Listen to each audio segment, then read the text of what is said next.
Welcome back to another episode of the Quillette Cetera podcast. You're with me, Zoe Booth.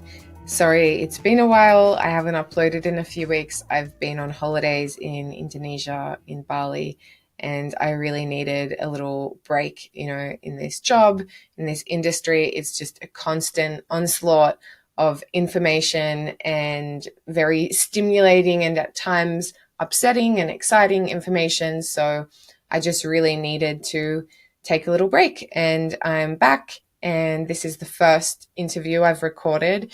It was also one of my favorite interviews. I really, really loved it. It's with Dr. Warren Farrell, who you might know from the Jordan Peterson podcast or from the documentary The Red Pill. That's how I first came across him. I'm a massive fan of Dr. Farrell's work. He's published multiple books. He's perhaps most famous for his book, The Myth of Male Power, which challenged conventional views on gender and highlighted the often overlooked struggles faced by men. His other book, The Boy Crisis, was on a similar note, but more focused on boys. But his latest book, which we talk about, is called From Rolemate to Soulmate, and it's based on Dr. Farrell's decades of counseling couples and all of the wisdom that he's come to gain from that. It's all put in a book. It's a fantastic book. Dr. Farrell is a former board member of the National Organization for Women in New York City. This is where he hung out with the likes of Gloria Steinem and other prominent second wave feminists. So he really cut his teeth in the feminist movement. However, he came to realize that there was more to gender issues than just women's issues, and that men and men's happiness and suffering also mattered, and that the feminist movement perhaps wasn't focusing on men and men's happiness as much as it should. Dr. Farrell's accolades include being named one of the world's top 100 thought leaders by the Financial Times and serving as a key advisor to both government and educational institutions on gender-related politics. I really hope you enjoy this conversation and get a lot out of it. If you do, please share it with your friends and family and leave a comment in the comment section and like the video and subscribe, of course. Okay, without much further ado, let's get into the conversation. Okay, so Warren, today I wanted to start off with talking about something that's really in the zeitgeist in Australia at the moment, and that is domestic violence. It seems like there's been a spate of femicides lately. In particular, there was quite a notorious case of a schizophrenic man, Joel Couchy, who went to a local shopping centre and stabbed a lot of people. 6 people died, 5 of those were women, and it does seem like he was targeting women. When journalists asked his father why Joel seemed to target women, his father said he wanted a girlfriend and he's got no social skills and he was frustrated out of his brains. People, in particular feminists, found this statement pretty offensive, like it was somehow excusing his behavior. I guess I want to ask you, you've worked with so many men, so many women, so many couples, you've seen some of the darkest sides of people. Why is it that some men want to hurt women? Well, first of all, that man put his finger right on it. When people are hurt, we usually respond by hurting the people who hurt us. So historically speaking and biologically speaking, when we were criticized or rejected, we felt that was a potential enemy. And so our biologically natural response to preserve ourselves was to get up our defenses and to kill the enemy before the enemy kills us. And we saw in the United States a fellow named Elliot Rogers some years ago at the University of California in Santa Barbara. He had been told by his parents that women liked, gentle, caring men and sensitive men. And so he was gentle, caring, and sensitive, but he got rejected over and over and over again by women. And pretty soon he got angry. What was he angry at?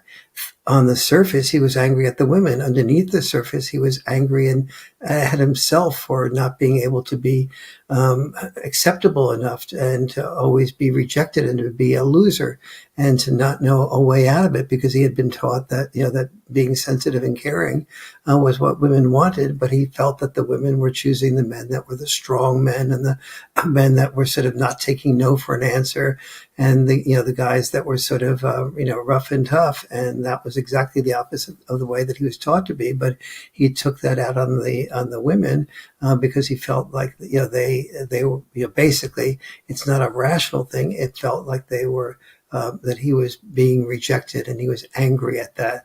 And we find the same thing in interpersonal relationships too.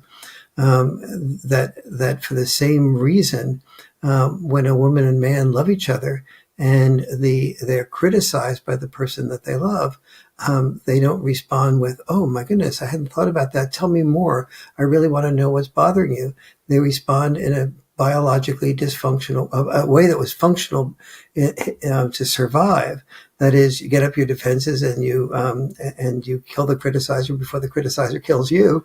But that was functional for survival. It's just terribly dysfunctional for love, and it's terribly dysfunctional for for any human being to respond that way to real human beings, because you really need to be able to look inside of yourself and be able to deal with what is not working, and understand that if you do that, the chances are fairly good you will become less likely to be rejected.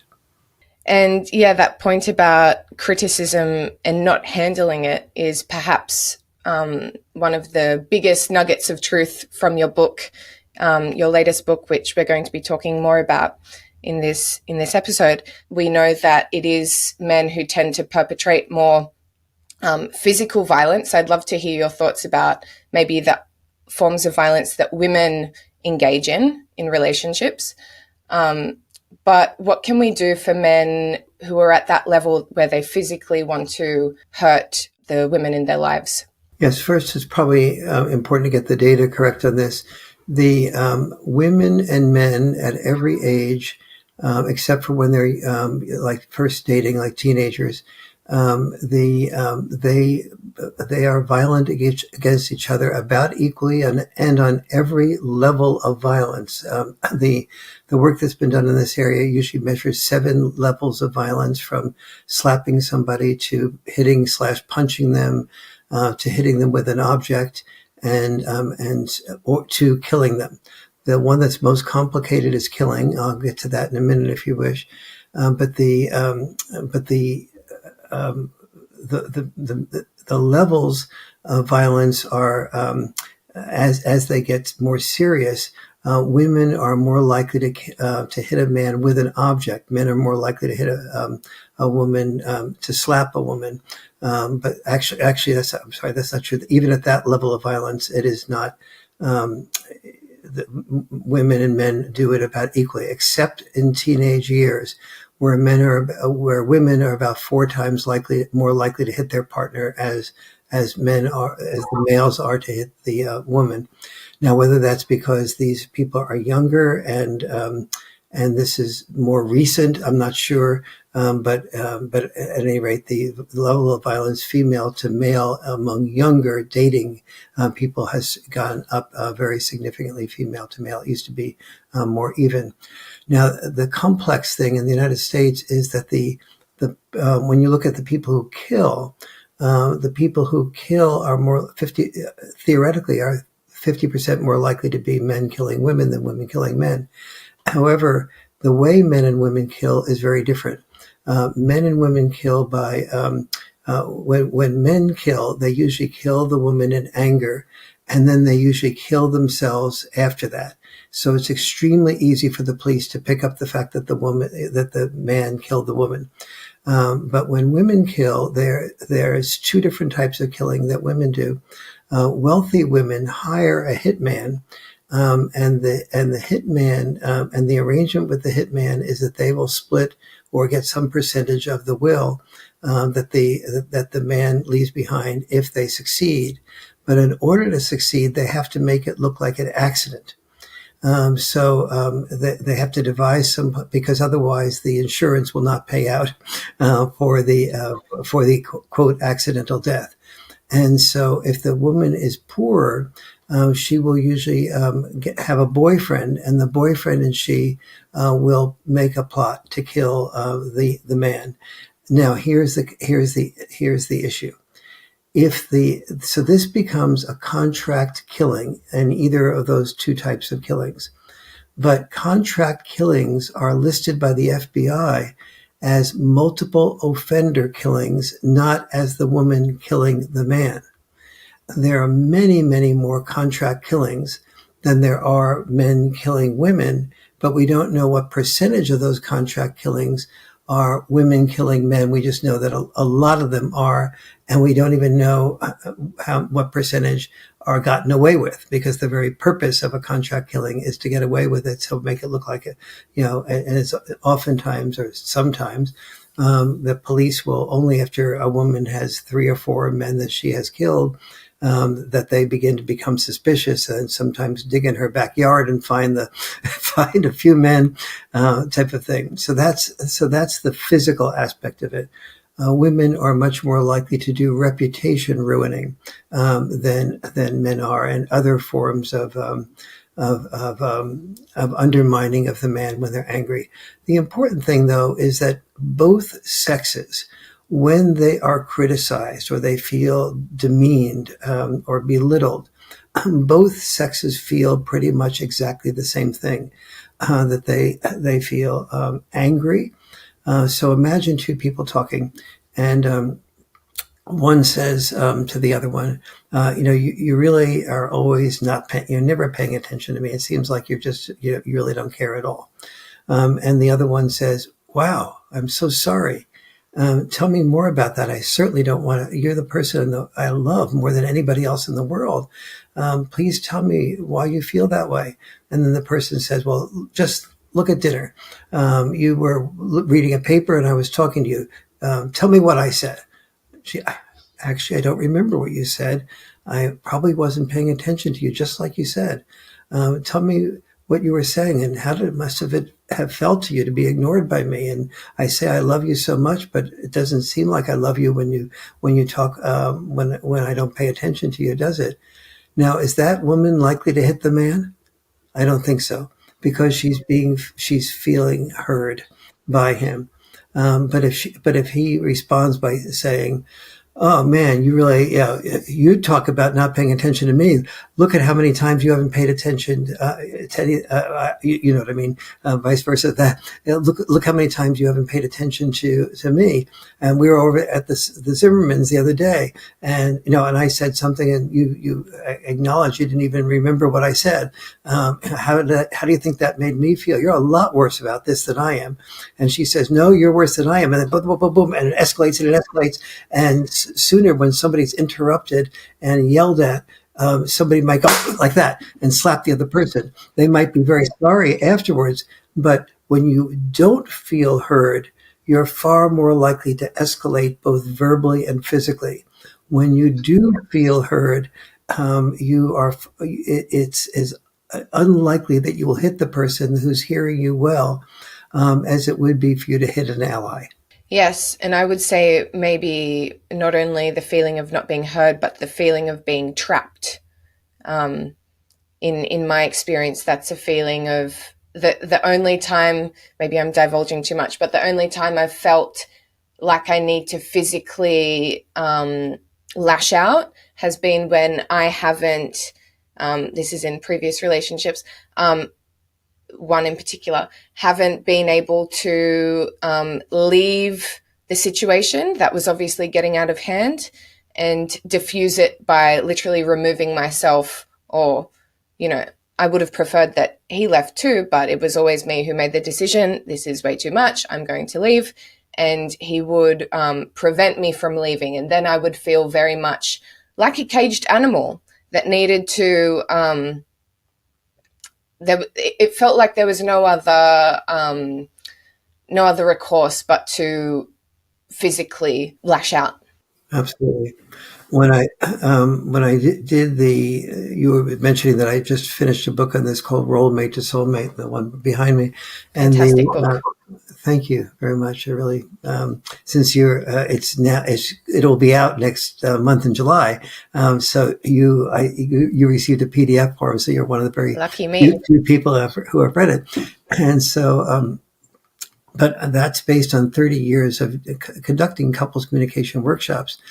And I started to see that that no one that in every workshop, people like John Gottman and other people said that they all shared the wisdom in workshops that it's dysfunctional to become defensive when you're criticized, but almost no one took that wisdom and applied it when the criticism came, in real life at home. And so I started asking myself what inspired me to start these workshops some 30 years ago was that I just challenged myself with, if this is not able to be done in real life, can you, Warren, invent a way to make this happen in real life? And I started to understand that was not going to happen if you allowed criticism to happen spontaneously, because our gut level heritage of responding defensively was so built within us. So I created something called a caring and sharing experience, a caring and sharing practice, in which couples set aside 2 hours a week, in which they first start appreciating each other, and then they share just one concern that they built up during the week, and then they finish by appreciating each other. But before they share their criticism, their partner has to alter their biologically natural state of responding defensively to criticism, and they do this with by sort of meditating into 6 mindsets. So one simple mindset would be what I call the love guarantee. And so the person about to hear your partner's criticism, so you and your partner would sit down, and before you heard your partner's criticism, you would say to yourself, what is your partner's name, Zoe? Jonathan. Yes.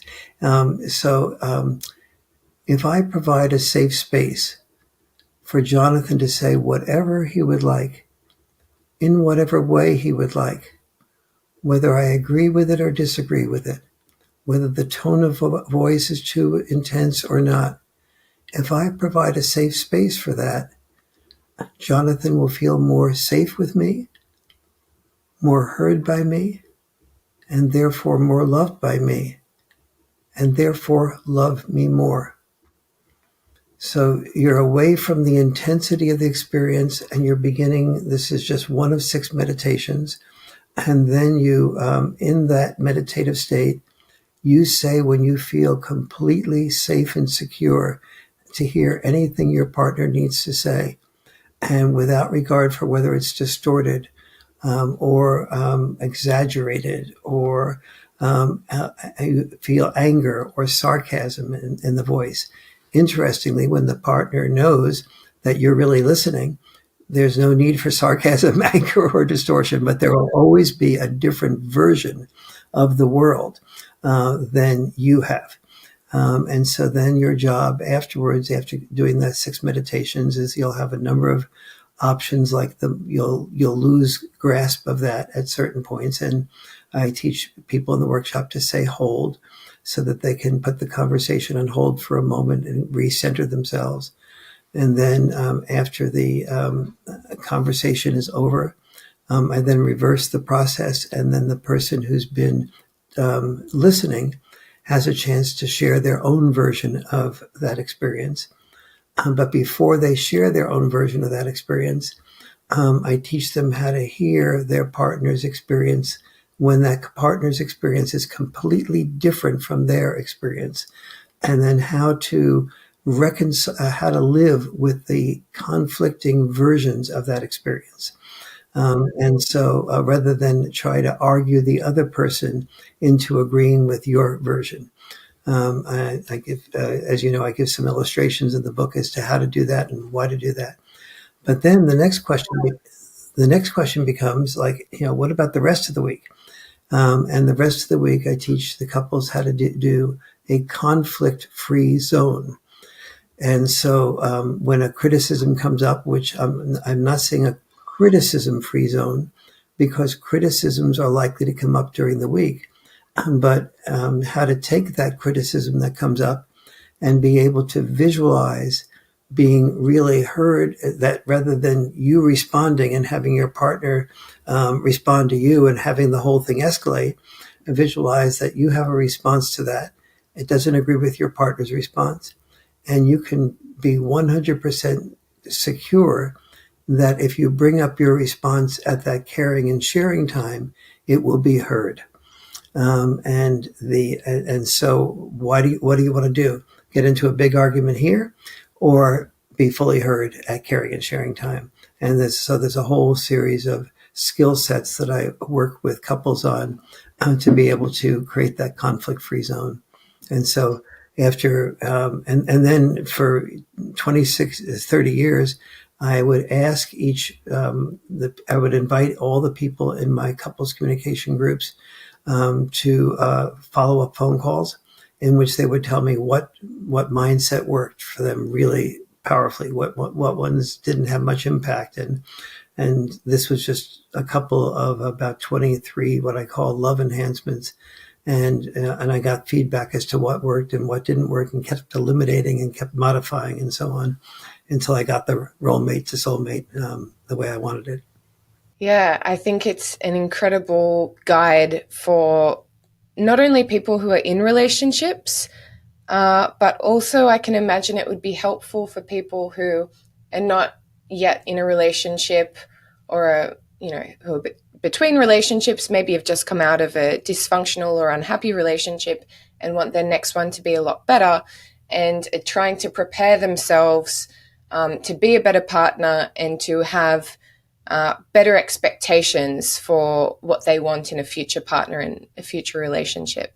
So I think for people who have perhaps enjoyed the work of Esther Perel or Jordan Peterson as well, this book is 100% aligned with, it's different. You've got your own take on things, but it's in that same realm of just having healthier, happier relationships. In your experience, how much of this comes down to simply compatibility? Is it true that some people just aren't compatible? It certainly is true that some people are a lot less compatible than would be ideal for each other. Typically, you see this if you have two, somebody who's a real strong personality and they fall in love with another, typically a successful woman will want a man who's a successful man. Well, you're often talking about two people who are very stubborn, very persistent. That's one of the ways they became successful. The qualities it takes to be successful at work are in tension with the qualities that it takes to be successful in love.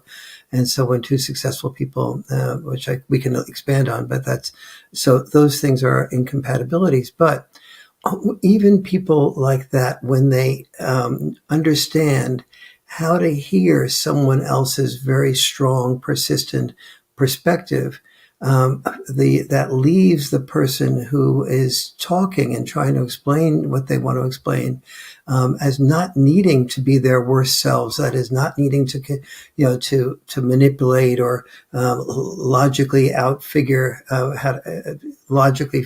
how to persuade the other person like they would at work. And so they leave their spouse or their partner feeling much more able to be heard. We all have this extraordinary need to be heard. And I'll take this a step further. The final chapters of Role Mate to Soulmate are called From Civil War to Civil Dialogue. So I'm teaching couples how to take what they learned how to do with each other and apply it, let's say, to, you're the dad in a family, has worked for years to have his daughter become the first person in the family to go to college. And, the daughter comes home from college and says, for the first semester after the dad has, say, driven a cab for 70 hours a week for his life to be able to have this dream moment, and it's Thanksgiving or a big holiday, and they're around dinner, and the dad draws the daughter out and says, "Well, what did you learn in college?" And the daughter says, "Well, I learned that men are part of a patriarchal society that made rules to benefit men at the expense of women, and that basically men, like you, Dad, particularly because you're a sort of a white man and you're older, you're really more part of the oppressor class." Well, can you imagine how the average dad feels at that point?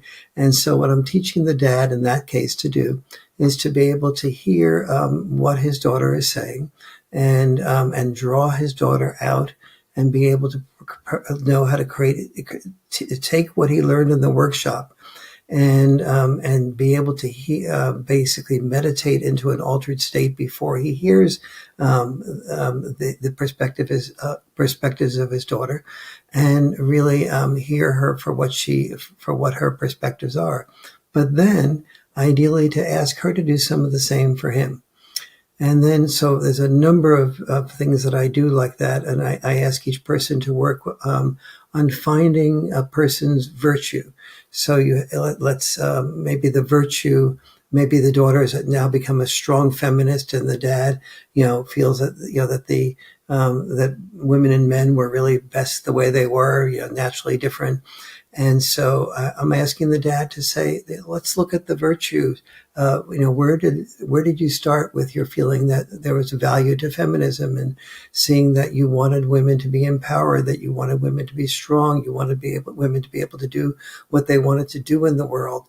And now this may have gotten taken to an extreme, and become wokeism and cancel culture and DEI. But before you go to wokeism and cancel culture, go to the virtue that your daughter started from, and acknowledge to her, talk to her about how you agree with those virtues, and be proud of yourself for having taught your daughter to want to be empowered.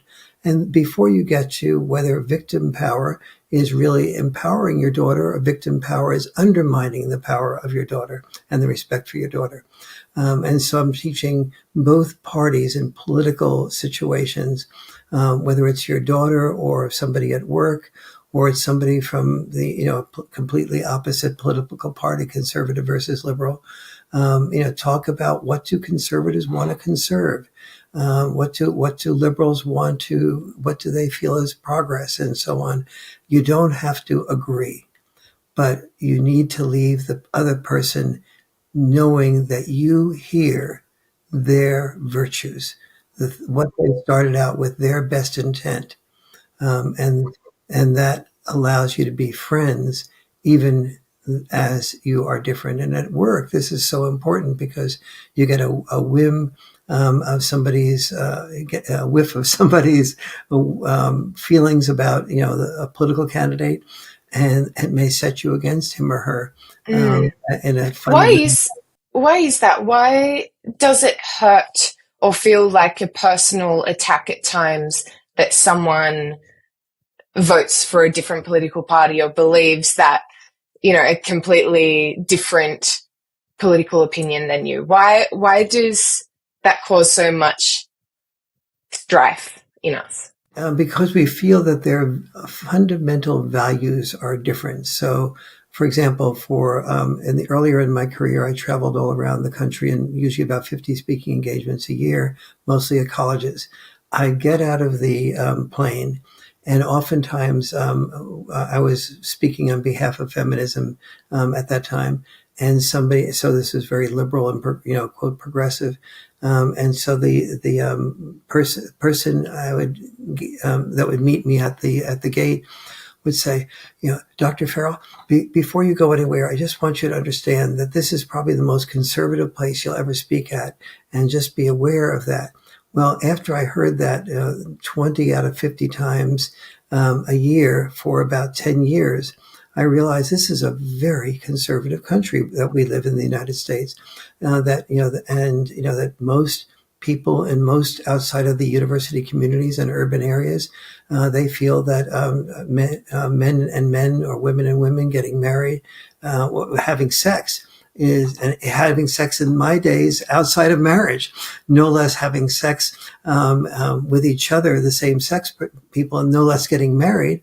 That this is everything against the Bible and so on. But the media, for the most part, was fairly in tune with wanting to move to the next step of having people be okay with getting married if they're with the same sex. And so you're having, on the one hand, people who believe in all these values from generation after generation. It's part of their Bible. It's part of their faith.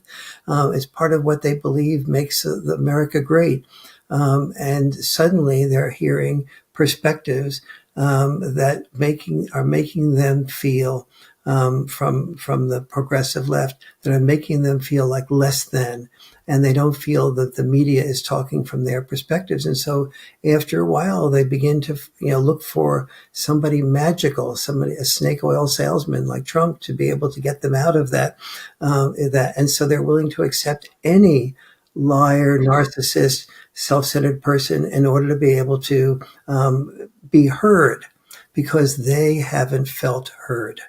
Wow. So it's just so inherent to the human condition, I suppose, just this need to feel heard, not only in romantic relationships, but in life. Yes, exactly. That's very interesting. You mentioned before this example of a young woman coming to complain to her dad about him being part of the patriarchy. It reminds me, I went through a similar situation when I was about 14 or 15. I got heavily into third wave feminism, and I can't remember any specific situations of lecturing my dad, who I had and still have a fantastic relationship with.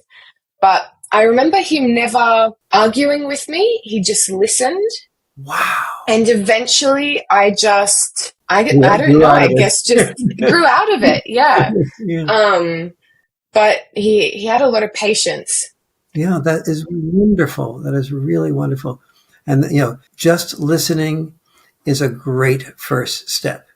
Being able to not just listen, but also to articulate. If you're, let's say, I was using the Trump example in a negative way before, but let's say you have, the daughter who's, into cancel culture and woke and so on, and doesn't want anybody to speak who has different perspectives, rather than starting from the place of, it's, freedom of speech is so important. Start from the place of, I can see why you want people to be able, in your college education, to be able to hear that blacks have been treated badly, and we need to compensate for that and help them get back on their feet again. Before you get into the virtue that's taken to the extreme, that becomes the vice, which both left and right have.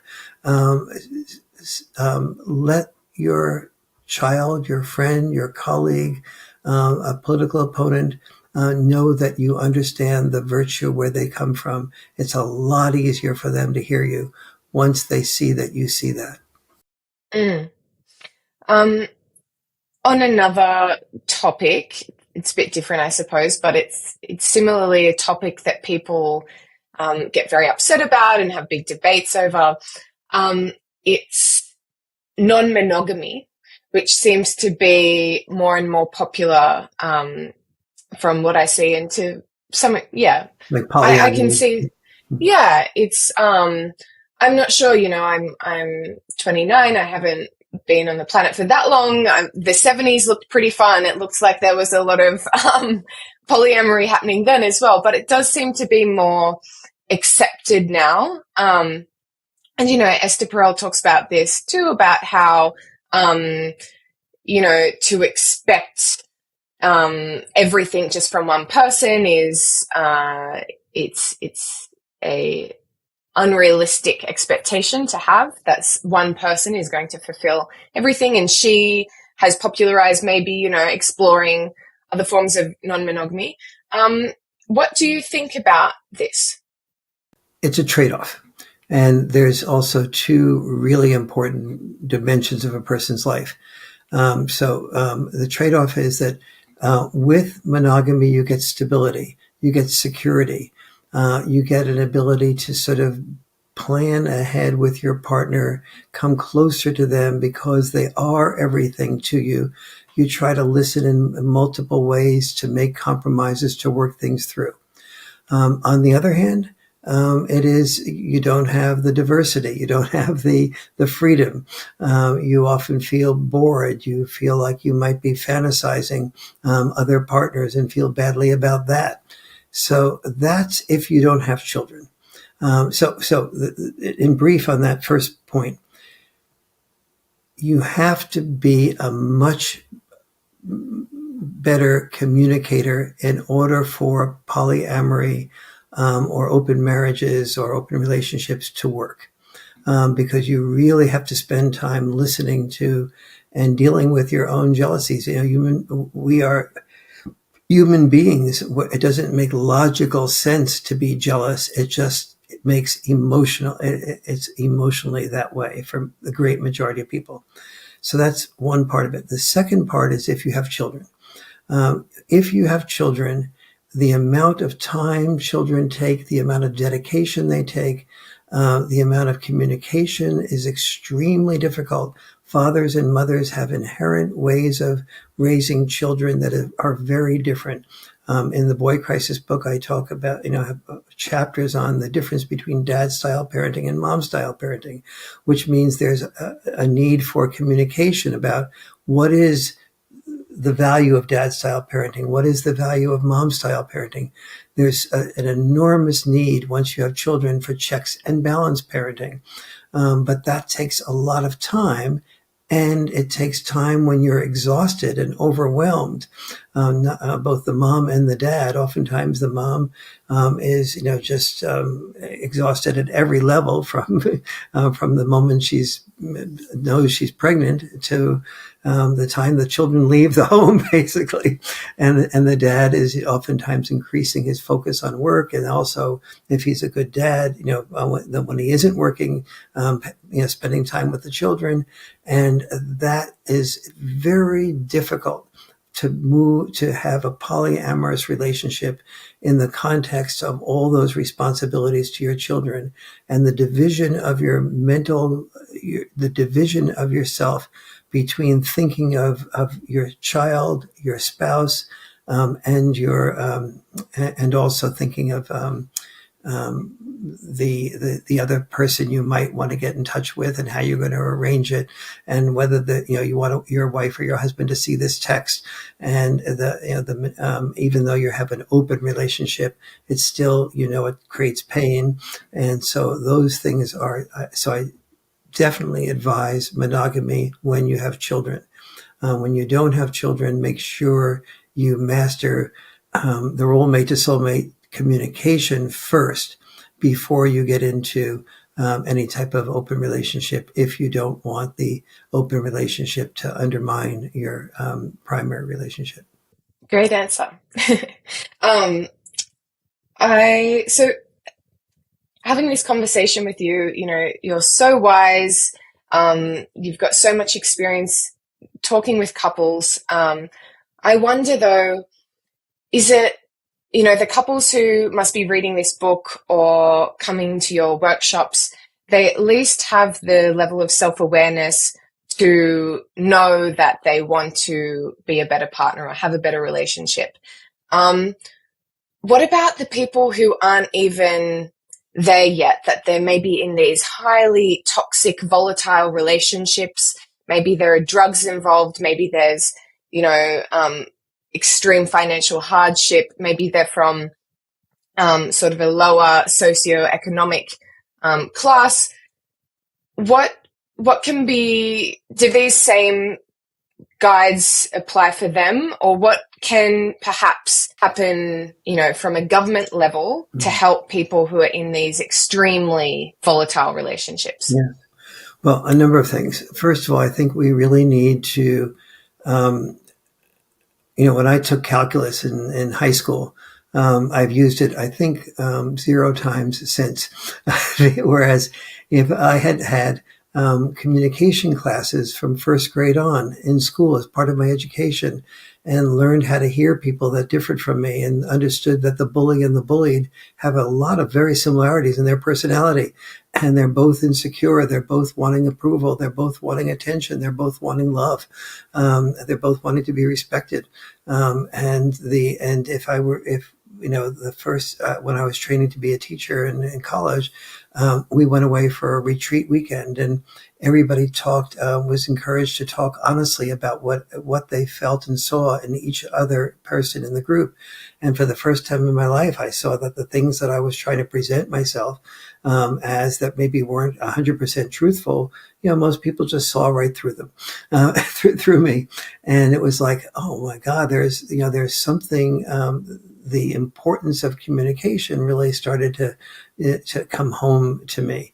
And yet, when I was married, I was married once previously, before meeting the woman who became my wife 30 years ago. I was thinking I was good at articulating. And so, but I used that to articulate a better argument from my perspective, which was not at all helpful, in my wife feeling understood. And she was also very good. She was a top executive at one of the Fortune top 50 companies. And so she was also very good at that. And so that was not helpful. Now, if the government can support education, training people to communicate when we're in first and second grade, that needs to be part of our core curriculum. That's number one. Number two, socioeconomically poor people. One of the things that I did, one of the plans with the Roommate to Soulmate book, is that I took during COVID, I did a workshop with 2 couples that was put online. And so and now I'm working to find the money to be able to distribute to every poor community in the United States and Canada, and hopefully overseas, copies of this online video, so that any couple can use and be able to practice that at home, and to distribute this to faith-based organizations, to high schools, to libraries, to boys clubs, so that in every community that in a poor zip code, they will have access for free to this couples communication course. And that's, I hope, one of my contributions I can make in my life. In your experience, have you seen a difference between, socioeconomic classes, for lack of a better word, and the types of relationship issues they have? And is it? It definitely happens across the spectrum. Percentage-wise, if you if you don't have education and you don't have in the United States, Black people will often talk about how in very poor areas, and also white and Hispanic people as well, if somebody just shows a lack of respect for them, that's a good enough reason to pull out a gun and shoot them. And so the common denominator is, when you're criticized, you feel a lack of respect. The uncommon denominator is, if you are very poor and uneducated, you often have very few ways of responding to that respect, that is the disrespect that is constructive. Thank you. Well, to be honest, this so far has been one of my favorite interviews I've done. It's what I have to do is I have to be careful to not share too much about my personal life. I'm such a oversharer, and I love talking about relationships and sex and everything. So, but that's not quite. I think people, our audience wouldn't like that. I would say that when people share from their personal life, it feels so much more real than when they don't. And so I think your audience will appreciate that, particularly a conservative audience, because oftentimes conservative people are more conservative about their sharing of their personal life. And the more conservative they are, the more the invitation into that is opens many doors for them. That's a good point. I hadn't thought about that, but I have been told before that me putting myself out there and my vulnerabilities and things like that allows people. Actually, I've had a lot of men in my life tell me this, that I'm one of the only women they've felt comfortable divulging, some of the darkest parts of themselves with. And that's a massive compliment, I think. That is it really is a massive compliment. Here's why it's a massive compliment. Most men fear that when they open the dark side of themselves, or even their shadow side, that they will lose the respect of a woman. And when they lose the woman's respect, they'll lose her love. And when they lose her love, they'll also lose her sexuality. And so whether they want her for respect, love, or sexuality, they just feel that they feel it's not a safe place to open up that way. Yeah, I can understand that. And I think it's very sad to hear that. I can't imagine someone, regardless of their sex, sharing something vulnerable with me and me cutting them off and saying, oh, that's really embarrassing, or, oh, you shouldn't talk about that, or, oh, you're a bit of a loser. That's a horrible way to treat anyone. And my issue with many things about, modern feminism is that why do we treat men like they're not human? Men are human just as women are human. And it's not about constantly seeing everything through a lens of sex or gender. It's just about seeing someone for their humanity. And males suffer, they're humans. Of course, I'm going to sympathize with human suffering, regardless of if they're a man. It doesn't detract from it. Absolutely. And I've talked to so many high school students here in the United States who say that I remember once being filmed here in Mill Valley, and in the middle of the filming, a young man was walking by and was observing the film crew, and he seemed like he was in high school. And so I saw him being very curious, and I said, I explained to him what we were doing at the first break, and he said, "Oh, fascinating." I said, "Are you in high school?" And he said, "Yes." And I said, "Do you have your energy feels like you're heterosexual. Is that correct?" "Yes," he said. I said, what do you learn in school about, men and women? And he said, "Oh, pretty clear. That men, that we men are part of the patriarchy, and that we make rules to benefit men at the expense of women, and that we're the oppressors, and that the future is female." I mean, he didn't go boom, boom, boom like that, but over a period of time, he said all of that. And I said, "Well, do you have a girlfriend?" He said, "Yes." And I said, "Well, when you talk to your girlfriend about this, what does she say?" "Oh my God, I would never talk to my girlfriend about this. She's a feminist." And, she would just, she would argue with me. She would just have no respect for me. She would just no, I don't talk to her about it. And I said, "Are you thinking about maybe possibly marrying her?" And he said, yeah, very possibly. And I said, "Would you share this with her before you got married?" And just silence, like he never thought of that before. And it was so deeply sad that you would think about marrying somebody and opening your heart and life and inner self to, which to me is part of marriage, a good marriage, and to feel these things about yourself that you're having to keep inside of yourself for fear of being rejected, not loved, and not respected is such a curse, such a terrible, terrible thing to do. Definitely. And I find it very strange that in so many ways, modern feminism is all about men, being better and talking more and not having toxic masculinity and all this stuff. And then at the same time, there's this sort of laughing or mocking of men. And, there are these mugs that say male tears and all this stuff. And when, people share, there's a video of a guy crying online, or even, that video or screenshot of Jordan Peterson crying, I remember,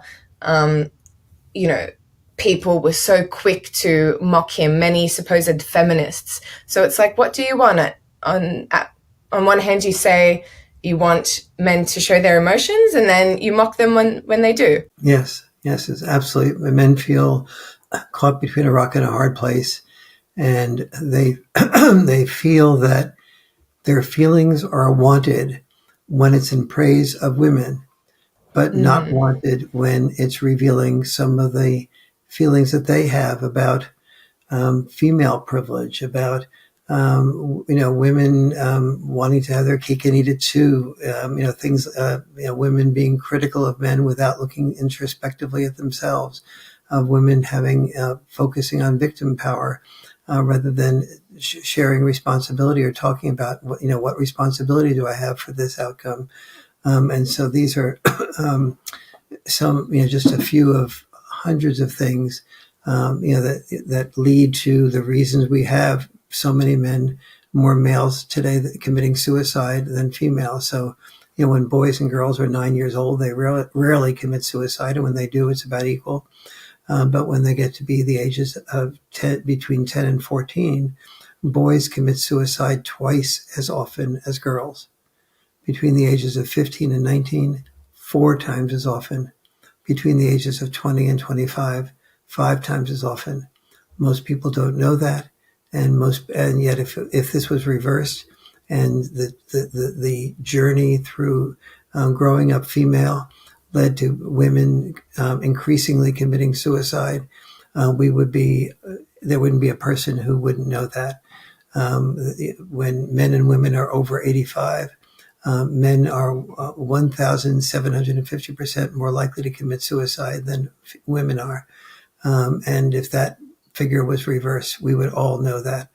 So there's so many, we look all around the world, and the OECD of the UN studied the 56 largest developed nations, and found that in every single one of the 56 developed nations, largest developed nations, that boys were falling behind girls in almost every single academic subject, and in most of the other 73 metrics that I talk about in the Boy Crisis book.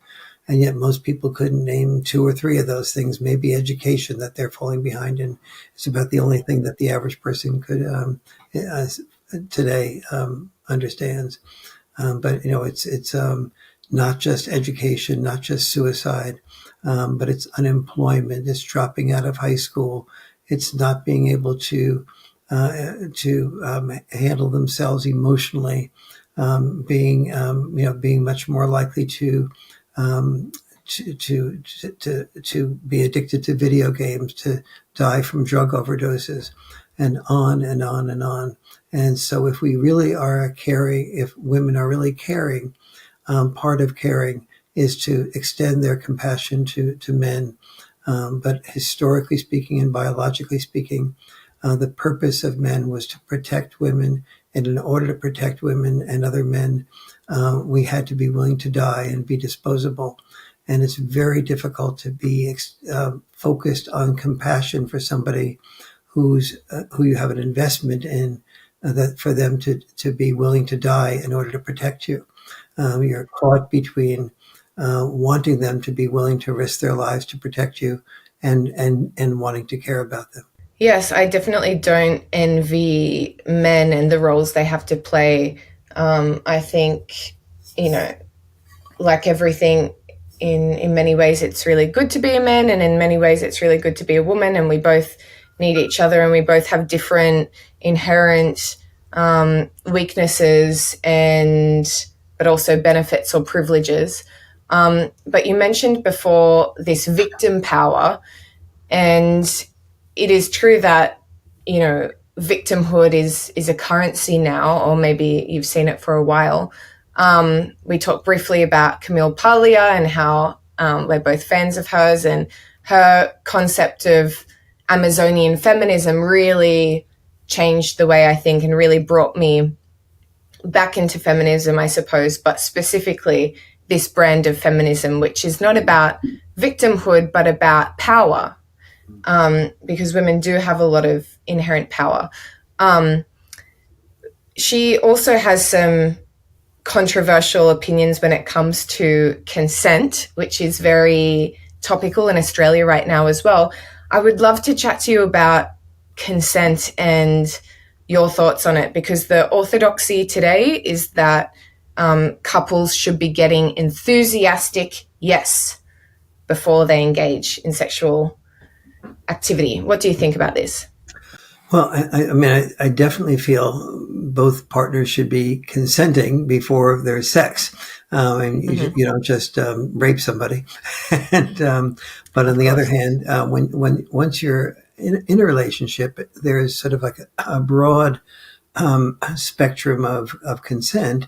But yet still, in my personal relationship with my wife, we've been together 30 years. And if I'm reaching out toward her and I'm sensing that she's tired, or, to me, it's just the right thing to do to just back off.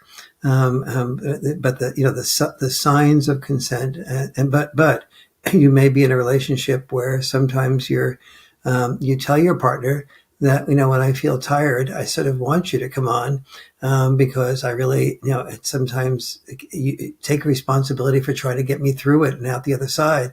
And there's a tension there, that might, really, create more sexual energy than it would be if you just backed off. So you have to, so that's part of the communication process. What type of thing works for you, and where is the balance between doing something that might alienate for a while, but turn you on in the long run because of the tension being resolved, versus something that, you just are really appreciative of your partner, picking up, subtle signs of not being interested, and you don't want to be pushed on that. And so all of these things come down to communications and the contracts you build between each other. However, when you're with a stranger, with somebody new, it's, it really, one of the things that's really challenging for a guy is that, on the one hand, we learn that in the United States, that if there isn't affirmative consent, that if before you hold a hand with a woman and you're in college, you're supposed to say to her, "May I hold your hand?" And she's supposed to say yes.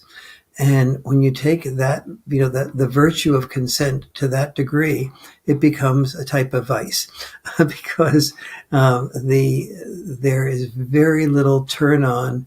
And a much better approach to that is when you, if a woman is taking a man's hand, or a man taking a woman's hand, that you take the risk of taking that person's hand. And if the person isn't interested, they just sort of maybe squeeze the hand for a second and let go. There's ways of doing it like that, but where the risk is taken. But most men feel caught between, if they do something like ask the woman, "May I take your hand?" They're thought of as a wimp. And if they don't ask the woman if they can take your hand, they're thought of as a sexual harasser, and which literally, that is against the law in many states, including California, where I live. If you're in college and you reach over and you're on a date with a woman, and you reach out, or you're just talking to a woman and you reach out to take her hand, she's allowed to call you a sexual harasser if you didn't first ask for a affirmative consent. And that is really that misses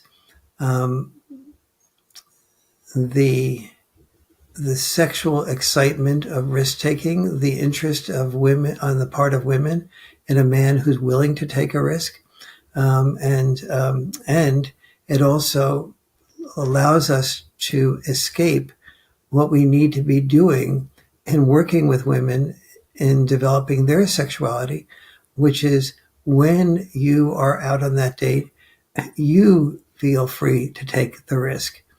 And a man's, and when you are when a man is moving too quickly, say, don't just say stop, but say, when and if I do become interested, I'm not interested now, but when and if I do become interested, I now know that you're interested. So there's no risk of rejection for me to reach out to you. So when I'm ready, if I'm ready, I will reach out to you. Don't reach out to me again unless I reach out to you. So we aren't working with women in school to share the responsibility for risk taking. And then we wonder why women are not very rarely the inventors, while women are very rarely the entrepreneurs. One of the best ways to plan to become a powerful woman and an entrepreneur is to learn how to share in responsibilities for taking risks in the sexual area when you're in high school or whatever age you begin to become sexual or feel sexual, and to take those risks of rejection rather than always saying, I'll let all the risks of rejection be taken by men, and then I'll blame men when they do it too quickly, and I'll laugh at men when they don't do it quickly enough. So that's really interesting. So maybe a pathway to female entrepreneurship and success is to take control sexually a bit more. Yeah, yes, That's at least, interesting. and also when you're not interested, say, I'm not interested now, but I don't want you to continue having to take the risks of rejection. I'll take responsibility from here on in, and I'll share that Definitely. with you. That is And a as win-win. and as I tell my friends as well, both male and female, people aren't mind readers. Men aren't mind readers. I usually tell female friends that, and I would tell my daughter if I hopefully one day have one, that, you have to assume that, boys will be interested in you sexually. You just have to assume that as a default. And,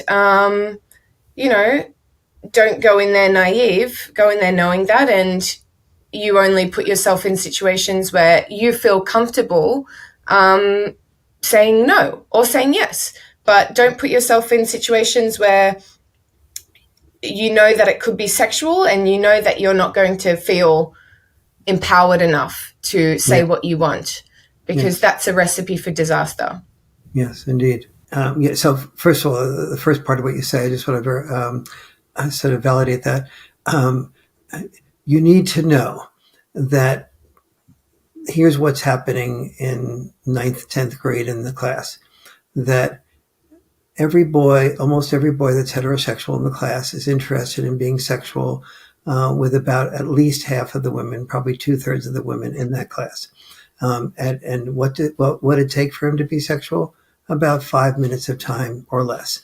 And so that is just the way the biology of that interaction is. So what does a woman want? If she's beautiful, she takes that for granted. If she's not beautiful, she is wishing she was beautiful enough to be in that category, but doesn't really want to think of herself as being in that category. And so, because she doesn't want to think of it as directly sexual, but so many women are spending a great deal of time trying to get on in the right clothes, the right makeup, the right fashion, the right time, to be attractive, to the guy that she wants to be attractive to, but she doesn't want to be approached by the guy that she's not attracted to. And so it's a dynamic that we all have to